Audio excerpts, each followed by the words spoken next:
సంఘం నాకు ఒక విలువనిచ్చింది, ఒక గౌరవాన్ని ఇచ్చింది, ఇంత పెద్ద కుటుంబాన్ని ఇచ్చింది. నేను ఈ వేదిక మీద ఇవాళ మాట్లాడేవాడినా ఇంతమంది మిత్రులు నాకు కొత్తగా పరిచయం. నాకు ఆ జీవితానికి చాలానే మాట సందర్భంగా ఉన్నా.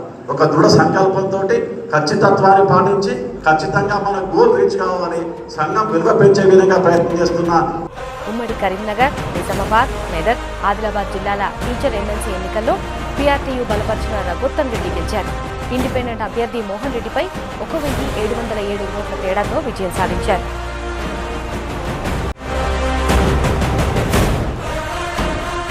తప్పకుండా ఉపాధ్యాయుల సమస్యల విషయంలో రాజీ పడకుండా మడమ తిప్పని పోరాటం చేసి ఉపాధ్యాయుల పక్షాన ఉంటారని చెప్పి ఈ సందర్భంగా తెలియజేస్తా ఉన్నాం.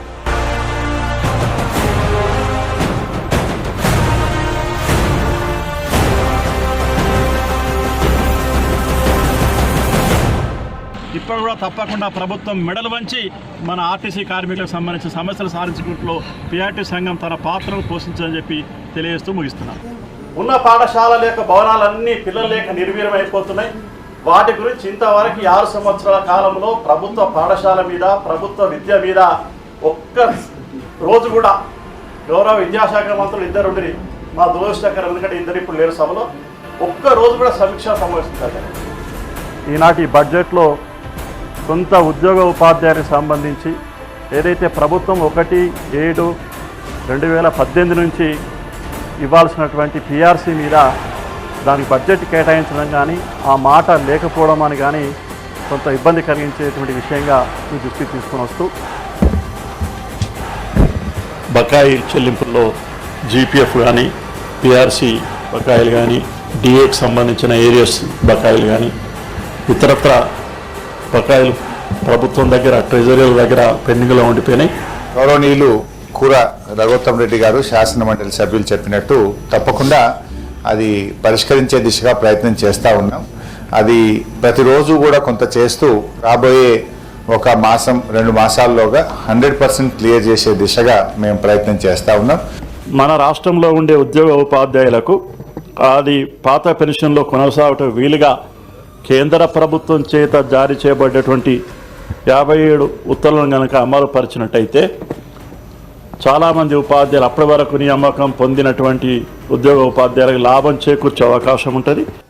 కాబట్టి ప్రభుత్వం తొందరగా ఏ సమస్యల మీద అయితే ఉద్యోగ ఉపాధ్యాయులకు హామీ ఇచ్చిందో వాటి గురించి దృష్టి పెట్టి తప్పకుండా 1వ తారీఖు నాడే వాళ్ళు ఏదైతే అంశాన్ని చేర్చి ప్రచార కార్యక్రమంలో పాల్గొన్నారో ఆ ఉద్యోగ ఉపాధ్యాయులకు సంబంధించిన అన్ని అంశాల మీద తప్పకుండా దృష్టి సారించాల్సిన బాధ్యత ప్రభుత్వం మీద ఉందని చెప్పి మీ ద్వారా ప్రభుత్వం దృష్టి తీసుకుని వెళ్తూ కొత్త రాష్ట్రం, కొత్త విధి విధానాలు, కొత్త సర్వీస్ రూల్స్ మనం రూపొందించుకోగలిగితే ఈ క్యాడర్ 3 పోస్టులకు ప్రమోషన్ ఇచ్చే అవకాశం ఉంటుంది. 9 సంవత్సరాల కింద పేద గ్రామీణ విద్యార్థులకు ఒక ఉత్తమమైన విద్యను అందించాలనే ఉద్దేశంతో మన మోడల్ స్కూల్ వ్యవస్థను ఏర్పాటు చేసుకున్నాం.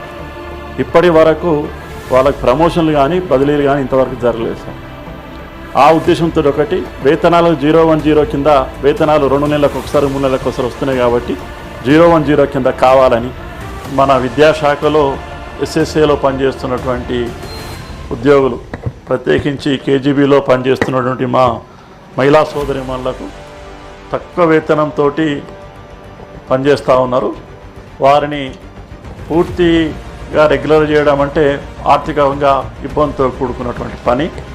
కనీసం మినిమం బేసిక్ పే అయినా ఇచ్చి, మినిమం టైం స్కేల్ అయినా ఇచ్చి ఇవాళ 7.5 ఫిట్మెంట్ ఇవ్వడం అనేది చాలా అన్యాయం అని చెప్పి, అశాస్త్రీయమని చెప్పి, అసబద్ధమని చెప్పి, అనిర్వచనీయమని చెప్పి మీ ద్వారా తెలియజేస్తున్నాం.